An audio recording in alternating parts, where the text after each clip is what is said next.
එරුවන් සරණයි සියලු දෙනාටම මම සිංහල උගන්වන අකුරැස්සේ පොඩි හාමුදුරුවෝ මේ අපේ ආදරණීය අම්මලා තාත්තලා සම්බන්ධ වෙන්නේ අත ශ්‍රේණිය සිංහල දෙවනි වාරයේ දෙමව්පිය රැස්වීම සහ පන්තියේ ඉදිරි වැඩපිළිවෙල කොහොමද වෙන්නේ කියන එක පිළිබඳව සාකච්ඡා කරන්න තමයි මේ අම්මලා තාත්තලා හැමෝම සම්බන්ධ වෙලා තියෙන්නේ. ඒ නිසා මේ තීරණාත්මක පන්තියක් අත ශ්‍රේණිය මේ තීරණාත්මක පන්තියේ මේ පන්තියේ වැඩ වෙන්නේ කොහොමද?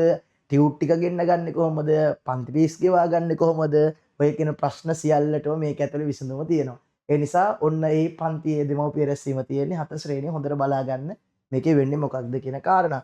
හරි අපි 7 ශ්‍රේණියේ දෙමව්පිය රැස්වීමේදී කතා කළ යුතු ප්‍රධාන දේවල් ටිකක් තියෙනවා. පළවෙනියට සිලබස් එක ඇතුළේ මම කතා කරන්නම් මේ වෙනකොට ඔයාගේ ළමයින්ගේ පාඩම් 8ක් සම්පූර්ණයෙන් කම්ප්ලීට් කරලා තියෙනවා. පළවෙනි වාරයට අපේ පන්තියේ හිටපු දරුවෝ දන්නවා ඒ කාරණාව.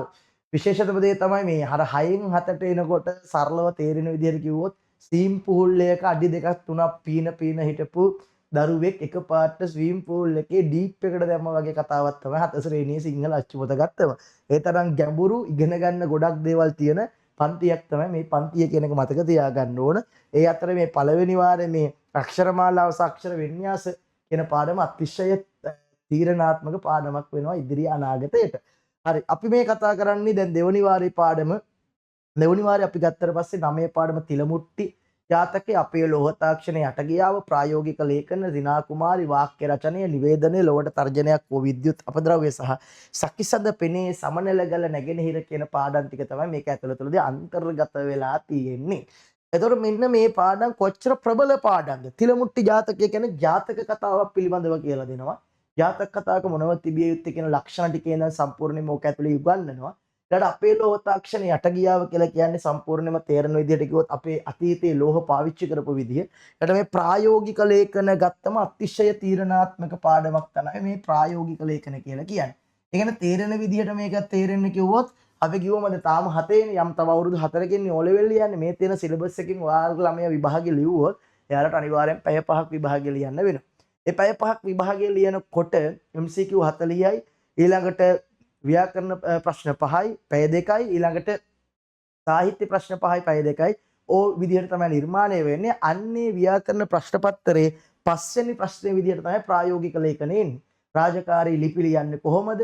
ඒ රාජකාරී ලිපියක් ආරාධනා පත්‍රයක් එනවා. දැන් මේ අවුරුද්දේ දැන්වීම් පත්‍රයක් ආකෘති පත්‍රයක් O level වලට ආවේ ගිය අවුරුද්දේ ආවේ අත්පත්‍රිකා ගිය අවුරුද්දේ ආවේ ආරාධනා පත්‍රයක් සමග රාජකාරී ලිපියක්. අතිශය ප්‍රබල තීරණාත්මක පන්තියක් තමයි මේ පන්තිය.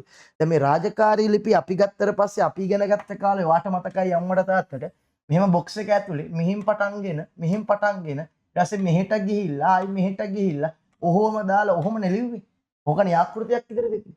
හැබැයි දැන් එහෙම නෑ. දැන් ආකෘතිය සම්පූර්ණයෙන්ම සියල්ල වමෙන් පහළට ආකෘතිය පවා සම්පූර්ණයෙන්ම දැන් වෙනස් වෙලා තියෙනවා. එතකොට තීරණාත්මක පන්තියක් තමයි මේ පන්තිය. ඊළඟට ඔයාගේ ළමයින්ට රචනා ලියන්න බැරි නම් ඔන්න රචනා ලියවන්න පුළුවන් අතිශය ප්‍රබල පාඩමක් තියෙනවා වාක්‍ය රචනය. සම්පූර්ණයෙන් ප්‍රබල පාඩම. ඒතර ඔයාගේ ළමයින්ට රචනාවක් ලියන්න බැරි නම් මම වගකීමෙන් කියනවා මම ටර්ම් එකේ වුණොත් ඔයාගේ ළමයින්ට මම වචන 180කට වඩා වැඩි රචනාවක් ලියලා පෙන්නනවා. ඔයාගේ ළමයින්ට තනියෙන් රචනා ලියන්න පුළුවන් ශක්තිය මම හදලා දෙනවා මෙන්න මේ පාඩමේ. ඒක මම ඔයාලට ගැරන්ටි කරනවා මේ දෙමෝපිය රැස්වීමේදී. ලබන වාරේ අපි ටර්ම් එක ගැන කතා කරනකොට ඔයාගේ ළමයින්ට අනිවාර්යයෙන් වචන 200ක රචනාවක් තනියෙන් ලියන්න පුළුවන් තත්ත්වයට මම හදලා දෙනවා. මම කියන දේ තේරෙනවා නම් ඒකට ලියා ගන්න පුළුවන් නම් අනිවාර්යෙන් තරියෙන් නිර්මාණාත්මක දරුවෙක් මම බිහි කරලා දෙනවා. එතකොට මෙන්න මේ පාඩම් ටික මුල් කරගෙන අපි අපේ වැඩපිළිවෙල දිගට කරගෙන යනවා. එතකොට අපේ පන්තියේ වැඩපිළිවෙල වෙන්නේ කොහොමද කියන එක තමයි දැන් අපි කතා කරන්නේ. සාපේක්ෂව දැන් මම වැඩපිළිවෙලට කරන ගුරුවරයෙක් බාගට කරන්නේ නැහැ. එතකොට අපි කරන දේ ඉතාම පිළිවෙලට සාර්ථක කරනවා. අපේ වෘත්තිය දැන් අවුරුදු 7කට කිට්ටුවේ ටියුෂන් වෘත්තිය සාර්ථක ගමනක් අපි ඇවිල්ලා තියෙනවා. මේ දන්නේ නැති දෙමව්පියෝ ඉන්නවා නම් මේ පිළිවෙල අයිඩියා එකක් අවබෝධ කරගන්න. ඉතින් අපි සාර්ථකයි. දැන් අපුරසේ පොඩි හඳුන මගේ YouTube channel එකට ගියත් ඔයාලට බලන්න පුළුවන් අපි උගන්වන්නේ කොහොමද මොන විදිහටද උගන්වන්නේ. දැන් මේ පාර O level වල අපි අනුමාන කරා මේ පාර රචනාව රියානතුරු වෙයි කියලා ඒකාව. අපි අනුමාන කරා මේ පාර ප්‍රායෝගික ලේඛන දැන්වීම් පත්‍රයක් සමග අත්පත්‍රිකාවක් කියලා ආවා. මේ පාර අපි විචාරෙන්න මොනවද පුළුවන් කියලා කිව්ව ඒ ටිකේ විදිහටම ඕනනම් අපි අවසාන සෙමින එකේ කරපු ෆයිනල් වීඩියෝ එක සම්පූර්ණයෙන්ම දාලා තියෙනවා මගේ YouTube channel එකේ ගිහිල්ලා බලන්න පුළුවන් කොහොමද තත්ත්වය කියලා. ඉතින් අපි පිළිවෙලට කරනවා. ඒ වගේම තමයි මේ පන්ති දෙකත් අපි පිළිවෙලට කරනවා. ආවට ගියාට කරන්නේ නැහැ. මේ තමයි අපේ දෛනික වැඩපිළිවෙල අපේ පන්තිය පැවැත්වෙන වාර සටහන තමයි මෙන්න මේ. පාට දැන් ස්ක්‍රීන් එකේ බලා ගන්න පුළුවන් ඔය තියෙන වාර සටහන.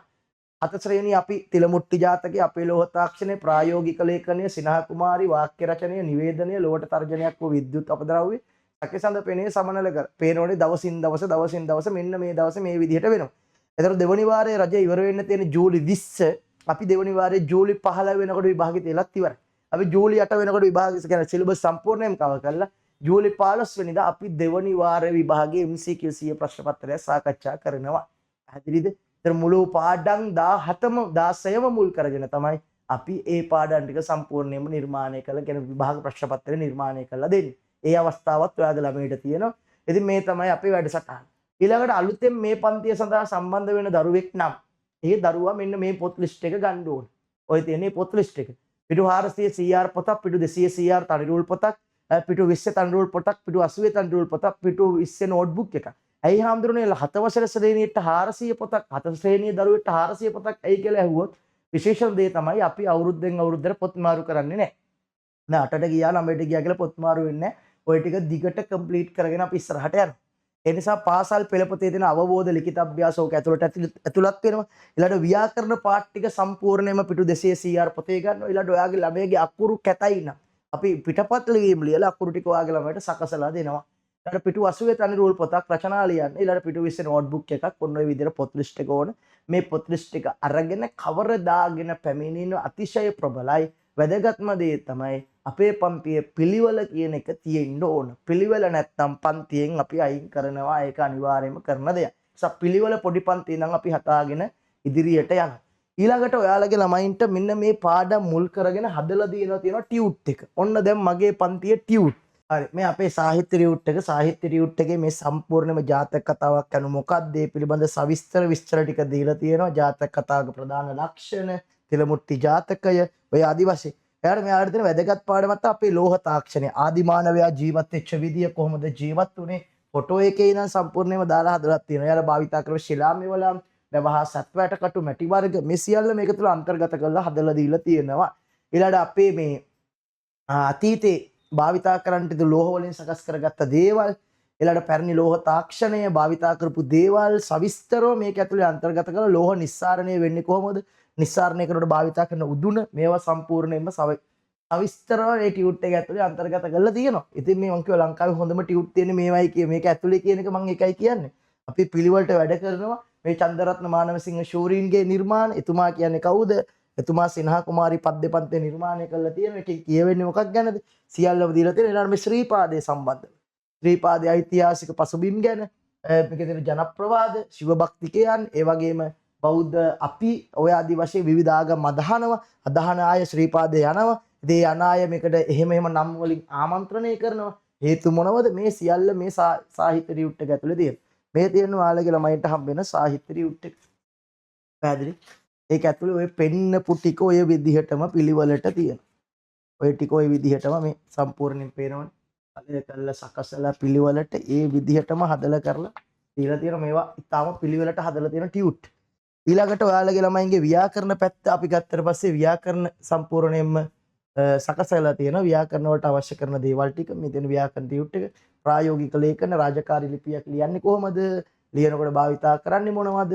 ඊළඟට මේකේ තියෙන විශේෂ දේවල්, යවන්නගේ ලිපිණය, දිනය, ලබන්නගේ ලිපිණය, ආමන්ත්‍රණය සකසගන්නේ කොහොමද? ලකුණු ලැබෙන විදිය, ඊට පස්සේ ආදර්ශ රචනා මේ රාජකාරී ලිපියක් වෙනම ලියලා තියෙනවා. ඊළඟට වෙනම ඔයාගේ ළමයට ලියන්න අවස්ථා සකසලා තියෙන දේවල් තියෙනවා. ඔය විදිහට ගත්තම සම්පූර්ණයෙන්ම හදලා තියෙනවා. මේ තියෙන ඔයාගේ ළමයාගේ ව්‍යාකරණ ටියුට් එක. ඔය පෙන්නපු විදිහටම තාම පිළිවෙලට සම්පූර්ණයෙන් හදන ලද ටියුට් එකක් තමයි මේ ටියුට් එක. පැහැදිලිනේ? ඊට අවසාන ටියුට් එක තමයි රචනා ටියුට් එක. රචනාවක් ලියා ගන්න ඔයාගේ ළමයට බැරි නම් මම ලියවනවා කියලා කිව්වනේ. මේ ලියවන තත්ත්වය රචනාවක් හදා ගන්න ඕන විදිහ සම්පූර්ණයෙන්ම කියලා දෙනවා වගේම රචනාවේ සම්පූර්ණයෙන්ම මේ මාතෘකාව දීලා ආකෘතියක් හදලා තියෙනවා. මේ පළවෙනි පාඩම හොඳ සුරිත් පුරුදු වෙමු. ඉතින් ඔයාගේ ළමයා ඡේද විදිහට කඩා ගන්න ඕන. පළවෙනි ඡේදයේ හොඳ සිරිත් සහ නරක සිරිත් යන කුමක්ද කියලා හඳුන්වන්න ඕනේ. හොඳ සිරිත් පුරුදු කිරීමේ වැදගත්කම ඔය විදිහට හැම මාතෘකා 10ක් තියෙනවා. මාතෘකා 10ටම ආකෘති 10ක් සම්පූර්ණයෙන්ම දීලා සකසලා තියෙනවා. මේ තියෙන ඔයාලගේ ළමයාගේ රචනා ටියුට්. පැහැදිලිනේ? ඔය ටික තමයි තියෙන සවිස්තරව. එතකොට මේ පන්තියේ තව මොනවද දැනගන්න තියෙන්නේ? මාසික ගාස්තුව කීයද? මාසික ගාස්තුව රුපියල් 1000යි. මාසික ගාස්තුව රුපියල් 1000යි. රුපියල් 1000ට තමයි මෙච්චර දේවල් ටිකක් වාට කරලා දෙන්නේ. එතකොට හාමුදුරුවනේ ටියුට් ටිකත් මේකත් එක්ක හම්බ වෙනවද? නැහැ. අපි ටියුට් දෙන්නේ මාස 3කට සැරයක් පමණයි. මාසෙන් මාසෙට ටියුට් එවන්නේ නැහැ. ටර්ම් එකෙන් ටර්ම් එකට තමයි අපි ටියුට් ටික දෙන්නේ. එතන මාස 3කට සැරයක් තමයි අපි ටියුට් දෙන්නේ. ඒතර විශේෂම දේ තමයි තේරුම් ගත යුතු දේ තමයි අවබෝධ කරගත යුතු දේ තමයි මෙන්න මේ ටියුට් වලට රුපියල් 1000ක් වෙනම ගන්නවා. ඒක ගන්න එක මාසයක් විතරයි. පළවෙනි මාසේ. ඒතර අපි ගත්තම අප්‍රේල් ඉඳන් ජූලි මාසේ අග දක්වා. ඒ කියන්නේ ජූලි 20 දක්වා සෙකන්ඩ් ටර්ම් එකේ ටියුට් එක වාට තියෙනවා. ඒතර මේක රුපියල් 1000යි ගන්න. ඒතර ඔයා පළවෙනි මාසේ එනකොට පන්තියට රුපියල් 2000ක් දෙන්න ඕන.